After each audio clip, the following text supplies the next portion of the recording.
I've got Dr. Steve Curran on the line, and we're talking about keeping children's minds active. I also have with me in the studio Nigel Hedges. Good morning, Nigel. Good morning, my dear. It's lovely to be back in the Hope FM padded cell. I know. Normally you're out of this, aren't you? And talking, you used to talk to Chrissy, but you've talked to me as well over the phone, all about all sorts of things about Bournemouth Chamber of Commerce. But we're now going to be talking about children and education. And you've already had a chat as well, haven't you? We've had a long chat with Dr. Stephen Curran, although obviously I know that you radio people like contentious interviews, and I have to say that to some degree we're very much on the same page. But he's the science boy and I'm more the colour commentator and, you know, on the ground, and apparently I was the only guy available at such short notice. Right. Good morning, Stephen. Good morning, and good morning to you, Nigel, as well. Hello again, Stephen. What is it about keeping children's minds active? Do you mean to say they can't stay active in the school holidays by themselves? What do you think, Nigel, on that one? You're the expert. I defer to your knowledge, but I'll make my comments when I get the opportunity. Yes, okay. Well, I think, obviously, when children are spending 7 or 8 hours a day in active education, then suddenly all of that goes. And there's all this space and time. And I always remember when I was a child, you know, that long summer holiday, and it seemed, I mean, of course, to us as adults, it doesn't seem very long at all, but to a child, you know, every day stretches out. And I'm sure Nigel's found with his own children that sooner or later they'll say to you, I'm bored. And they need things to do, and they want to be staying active. I think a lot of keeping children active in the summer is taking them and doing things which are educational as well as enjoyable, like, you know, going to see castles and going to historic sites, because that often really, you know, enlivens children's interest and keeps them wanting to know things, which, of course, you know, there's two kinds of education, really. There's, you know, learning processes and structures and all those kinds of things. There's also just acquiring knowledge, really, which I think is so important for children. And many children are stuck in front of computers now, which is a real problem, I think. I think, Stephen, if I could interrupt there, you used exactly the right word there, the word boredom. I can remember my kids when they were early teens, just teens, saying, you know, Dad, I'm bored. And I said, well, when I went to grammar school when I was 11, that was the last time I was bored. I've been self-employed for 35 years. I dream of being bored. Believe me, it's a total luxury. But then, of course, with kids, if they're bored, they generally tend to do things that you don't want them to do. So I'm a great believer in keeping them off balance and surprising them with stuff. So, you know, today, perhaps if you say you're taking them to a castle, unless there's arms and legs lying all over the place and blood and gore on the walls, I suppose you've got to almost entrap them. But certainly keeping them stimulated in the summer period, which, like you say, to a lot of parents seem to drag on for an interminably long time. I agree with you. You know, often children are taken up with the blood and the gore and all those kinds of things, which, of course, are not the sort of things we want to concentrate on. But the thing I find that really engages children is stories. If they can hear the stories of kings and the stories of the past, that's what's engaging, that's what's really interesting. I was always fascinated by stories, and I think that's what we all respond to, isn't it? I mean, one of the things I think, Nigel, as well, is trying to get children engaged early in reading activities, because the fact is we're all fascinated by stories, and even, I mean, the way we access them, of course, many people like to watch films and they like stories being told to them rather than engaging with a book, which is hard work. And it's a habit that's hard to inculcate. And I think, you know, we have to sort of train children quite early, and I think primary school is the place to do it. It's very hard to turn children round in their teens who have failed to read, I think, or are not reading a lot, or only read to get information. And I think, you know, there are a lot of people going to university now who the only time they ever read anything is when they want to get something from a book. That's not learning to read for pleasure, and also learning to read, you know, in a way that broadens your educational, you know, vistas and your overall understanding of the world, which The only gains we've got. Yeah. Yes, can I just say that I was a teacher for many years. We didn't know that. I know you didn't. That's why I just thought I'd come in at the end. No, it's just that, and I was in a primary school, and I had a boy who couldn't read at all, and his mother was quite worried about it. And I got him engaged with history. I mean, it happened to be history. It could have been trucks. It could have been anything. It doesn't matter. But because he wanted to learn more about that, therefore he learnt to read. And it made a huge difference. And I'm convinced that most children have something that they really love. And if you can get them into that, then they'll probably want to carry on and know more about it. And it may be a sort of a generalisation, which I'm sure it is. But on the whole, I've found boys like books which are factual and girls like books which are stories. My wife and I still have the same argument today. There you are then, you see. So it carries on. Truth in that, and I think you're right if you can find anything that a child is engaging with, even if it's, they love trains or they love cars or whatever they're interested in, if you can find something which will, engage them and then they'll read about that, that's the starting point. And I think that's really a good idea, yes. Authentic community radio, broadcasting from the YMCA. This is 90.1 Hope FM. And hopefm.com. And we're talking to Dr. Steve Curran here. And also, of course, I've got Nigel Hedges, who's with me in the studio. And they've had a great conversation already. And Nigel, I'm going to hand over to you because you were just chatting to him. Yeah, we were. We were sort of filling in the gaps there. And what a groovy tune as well. They say the rhythm is going to get you. So I'm already feeling, like I want to bust some moves here. But no, I mean, Dr. Stephen Curran himself had a good chat about keeping the kids mentally active during the summer holidays. I know many schools and people who advise on education and are we delivering what we need to deliver in the right way now for the best results. And we've been talking about five-term years and breaking up the long gap of the school holidays where obviously Dr. Curran is firmly convinced that kids' brains turn to mush and they need stimulation and activity to keep them sharp for when they rejoin in September. And we were just covering on the phone there about the documentary that's on TV tonight about the 5 Chinese teachers that have come over to an English school, and I think they're feeding back on what they found. I mean, I know that when I was a school governor locally that I think at one point we had something like 64% of children were deemed to have special needs in every class. And whilst obviously discipline can't be enforced in any way that would now see you arrested, as they were in my day, it's holding attention and getting people to face to the front and listen to the teacher. And I'm sure Dr. Curran's got many views on that, but certainly the Chinese teachers' opinions on how children present themselves in a learning environment and how they want to apply themselves and to get the best from it. I think there's many areas of light and shade. Stephen, well, I think that's true. And one of the problems I think that teachers have in this country is that the expectation for children is that when you stand in front of a class, you're going to do a song and dance act.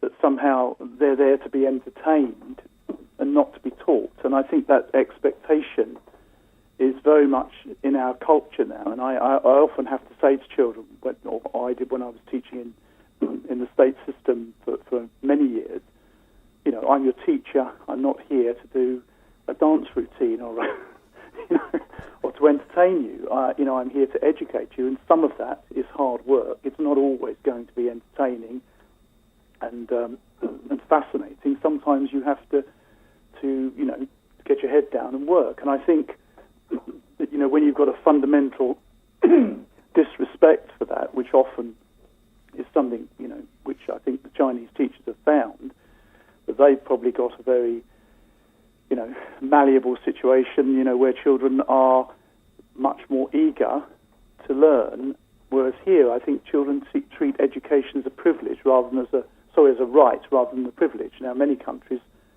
still believe it's a tremendous privilege to be educated, and I think it's very hard to change that attitude in our society. Is it that the Chinese teachers have come and it's a secondary school that they're working with?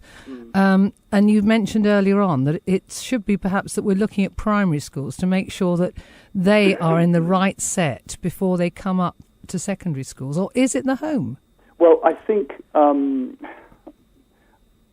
yes, there is that, the sort of problem of attitudes in our society towards education. I think sometimes people in the home, not all parents, most parents I think are very supportive, but obviously if children bring with them attitudes which are quite negative towards education, you're on the bad footing straight away. And I do believe that starting children well in primary school and ensuring that you really put the planks of all the fundamental basics in place in reading, writing and arithmetic, the old-fashioned 3, means that you're going to have more chance of controlling them in the secondary school because they're not coming to you with fundamental issues and problems, because children often act up when they don't understand something and they're not really engaged with the process because they can't read,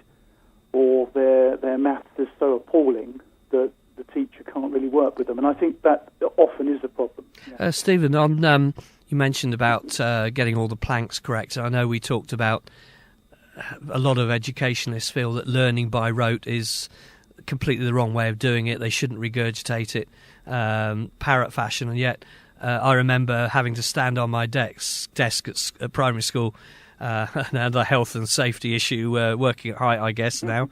7/8 of 56. I mean, I was on my desk until I got that right, missed my bus home, missed the episode of Crossroads that I wanted to watch, knew that particular important combination of numbers from that point onwards. And certainly my grammar school, I speak at the old boys' dinners each year, and the first year I did it, I actually said, I was very, very privileged to go to this fabulous school. I had a scholarship. It didn't cost me anything.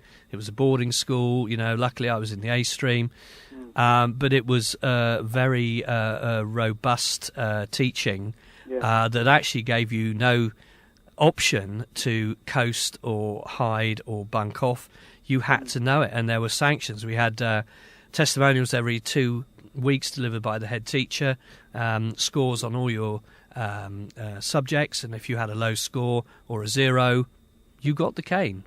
So you knew, I've got to work, I've got to do my homework, I've got to get 20 out of 20 for discipline, or there are consequences. Now, obviously, that's taken out the equation in education now, quite rightly so. But where are the consequences of your actions, or indeed your inactions? And like my son, I berated him, 13 years of taking the line of least resistance in education until he did a young enterprise scheme, and he had his light bulb moment, and it got him working for JP Morgan, who put him in charge of the next young enterprise scheme as an advisor. And then he was coming back to me saying, these kids, they just don't do the work. I asked them to write the stuff or get the report or bring that receipt in, and they haven't done the photograph and that. I said, but Ollie, that was you. That was you for 13 years with your handbrake on. And he was going, oh, gosh, Dad, he said, you're right. Light bulb moment. The fact that JP Morgan are giving him £20,000-30,000 a year in his early 20s to do what he does and do it well, that helped focus his attention because there was the reward. But it really was a light bulb moment after 13 years of coasting. One of the things I do every year, Nigel, is Janet, I go to Pakistan. I'm involved in a charity there, and we've set up schools and helped set up schools in that country. And the children there are very eager to learn because there's no fallback in their society. There's no, if you don't have an education, you don't have anything. I mean, no one's going to give you anything. The government doesn't give you anything. It's more likely to take it away from you. And there's no backup. There's no benefit system. If you don't work, you starve. It's simple as that. Now, I'm not advocating what we want. I don't think that's a good idea. No, but these are not, good conditions. However, conversely, when you're in a society where everything, in a sense, that the consequences for not doing something are, well, people can say are not that bad. In the end, there are options. If you don't work, someone somewhere will help it out. Well, I suppose we sort of spoil our children. We want the best for them, and I suppose you say you buy them a really expensive iPhone, they lose it, so you buy them another one. Yeah. In my day, my dad said, well, I bought you one, you lost it, you're not getting another one. That's and right. he made me pay for my own 21st birthday present, which I still have, because I had to pay for it. So yes, I think living in a more affluent society with more rights, privileges, can make people unaware of the fact that the children in this country are a very tiny proportion of the world of children, and most of the children in the world do not have those privileges. Do you think now paying substantial amounts for university education, do you think that's a light bulb moment for younger people who are serious about study? Well, of course, I think it is in a way, because I can understand people. Is it their money? It's very difficult and all the rest of it. But the truth is, across the world, if we look at countries, most countries, people have to pay for their education, even much lower down. And of course, you do tend to value things more that you pay for. But one of the problems with it, of course, is that until you earn so much, you don't have to pay it back anyway. So in one sense, it is free. But the other thing, I mean, Nigel mentioned the thing that's on tonight about the Chinese teachers.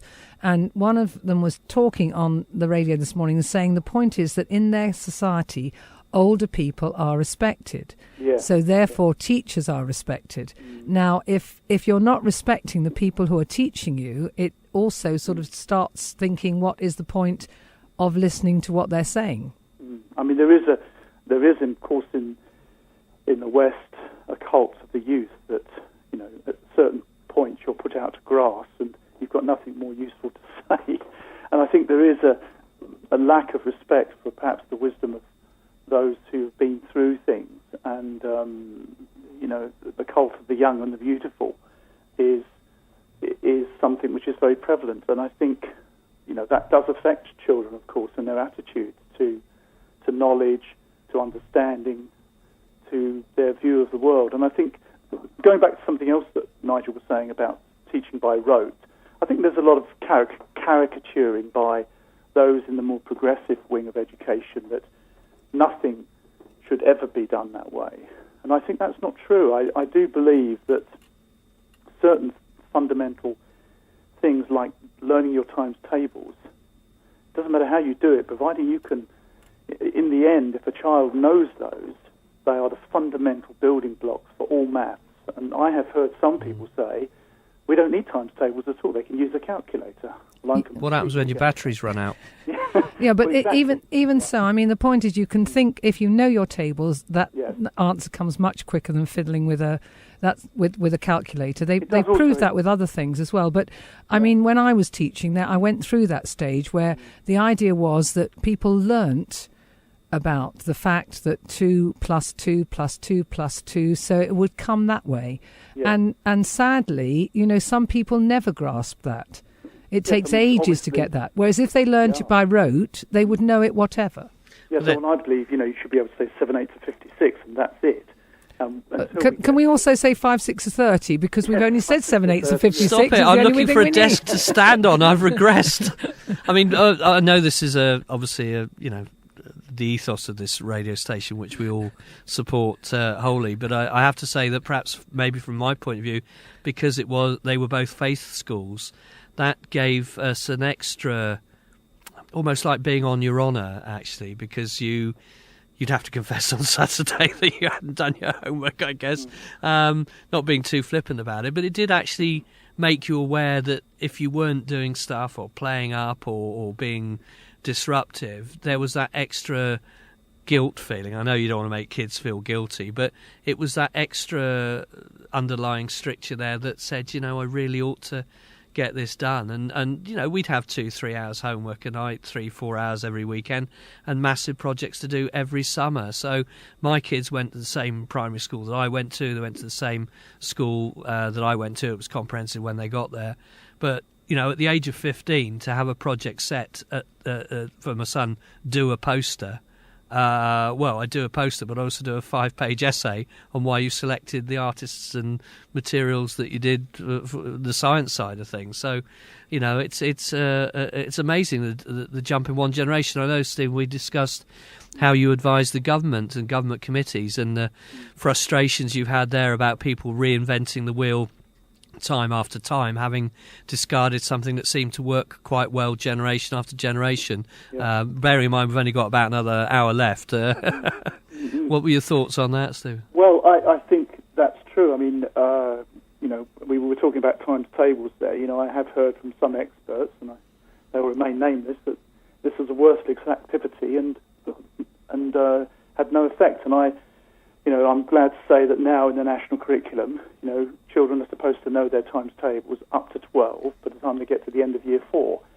Well, I would like it even year 3, but I was very pleased that finally that plank was put back, because there were many people who were totally against this and said it was a worthless exercise. And I am a great believer that unless children have got the fundamental rules of adding, subtracting, multiplying, dividing, early on in their primary education, they'll struggle later on. And there are so many things that you can do with children up to 11 in terms of their education that you can't do with a 13 and 14-year-old who might be more rebellious and certainly more disillusioned if they haven't learned these things earlier on. I mean, children become very shameful and guilty very easily at 13 and 14 and don't want to expose their lack of knowledge. So, I mean, I've often worked with children who are 16 who still don't know their times tables and they can't do their maths GCSE. Well, I suppose you could say, how are you going to fully engage with on Countdown on TV and beat Johnny Vegas and Lee Mack if you don't know your 75 times table? That's my weakest point. So, have some ambition, to actually be able to do the numbers game in Countdown, We actually learn our children that I teach in our centre, we teach them tables up to 20. Many of them learn them up to 20. So they are, they become even more numerate and more quick with numbers.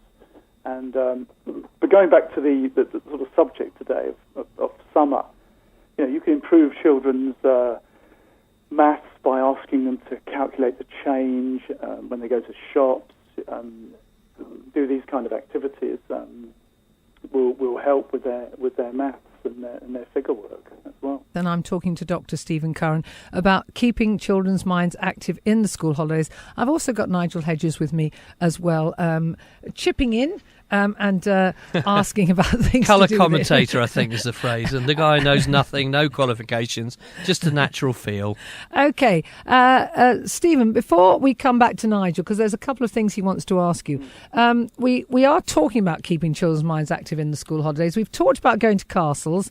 Some children will hate castles. We've talked about doing change. Some children will hate maths. And I think the school holidays should be a time when they actually enjoy doing what they're doing. So what else can they do to keep their minds active? Well, I think, lots of fun activities are great. I mean, creating holiday logs or creating a paste book for younger children, I think that's always good. And, of course, there's nothing wrong with going onto the computer and researching something and making a book or finding out about things. All of those things are good. I think reading, getting your child a Kindle, where, it's because often tablets are something they love having, but they're often using them for other things. And if we can encourage children to, if we can encourage them to read on a tablet, that would be great. I don't know if Nigel's done that with his youngsters at all, but well, they're nearly 30 now, so even if they had been available, I wouldn't have bought them for them because there'd be no power or light in the sheds where I used to keep them. So, but of course, you've got cars that have screens in headrests now. I mean, I come from the I Spy generation when you had to spy something out of a car window and know what letter of the alphabet it began with. Well, I don't think that's a bad idea either. No. Some games like that are really good. I mean, yeah. Because we were chatting about, with the National Grid for Learning under a previous administration, there were computers piled into schools, and yet at that point, I think the school I was at, only about half of the staff could actually operate a computer, and when they broke or froze, then that was the end of that. We spent £100,000 on a computer suite, and yet we had no record of how the children were actually using the computers, let alone what they were learning. And I had to take the school through 2 Ofsted inspections, and I know that a lot of people feel that children are very stressed by being tested, but I have to say, I think if they know it all and know they're going to get 100%, they love doing tests, so they're going to get it. I've got no real objection. I think there's a bit of a namby-pamby kind of attitude towards testing. People in this country say, we do too many tests, but they ought to go to some of the other countries and see how many tests they do there. It's far, far more. And as I say, I remember being regularly tested at school. Well, the teacher's got to know if you know it. If you don't know it, then I would expect, a really good teacher would go back to you and explain it to you again, or give you some extra tuition. There seemed to be a theory that you didn't you didn't mark incorrect spelling. And just let it slide. But I'm an engraver. If I hadn't have found out that words needed to be spelt correctly, I'd be trashing thousands of pounds worth of jewellery every week. I've still got 3 dictionaries, to help me. Correcting everything, and often if you're working with children, look, I teach story writing quite a lot of the period in the centre that we have, and one of the things we do is we work a lot in year 3 and 4 on their spelling, their grammar, their syntax, because it's very hard for children to write stories and to write really successful stories if they don't have any tools to do it with. Exactly. And, it's not good just to have, a complete mess where, a child has no idea of spelling and no idea of the structure of the sentence. So I think it's a good idea for parents as well in the summer, perhaps, to get children to write stories, to get them to write up things, and to go through it and correct it with them. Yeah, I've been quite fortunate to have been given opportunities to write for magazines. In fact, one trade magazine, I wrote to them and said, look, this is a really boring magazine. They said, if you think you can do better, why don't you write something? And they ended up paying me for a couple of years to write for them. But you can have the imagination in your head, but if you haven't got the tools and the words and they won't come out the end of your fingers, you're not going to be able to produce anything. No, it's balance, and it's trying to... In going back to the computer things and the tablets, I've got no objection to those things, but I believe they should never replace. I'm not really in favour of calculators in schools, for instance. In primary schools, in Singapore, they use scientific calculators only, even in primary schools. At the upper end, in year 6, they're allowed to use them on very specific, and they then become very valuable as a tool, but they're a very bad crutch. And, when, the attitude that, children should use calculators in primary schools, ordinary calculators, they often become a crutch for children that are struggling with their tables and other calculations. And that's a very negative use of those things. So I would just take them all out, really. And that way, they're great in a secondary school because they're a tool that you need, but you've got to have the fundamental, numeracy in place before you go on to a calculator. I think we were talking a moment ago about percentages. You can only really understand percentages if you can understand how to multiply fractions. Just going straight onto a calculator is useless, unless you've got some idea of why it works that way. The radio station big enough to count, but small enough to care. Real community radio.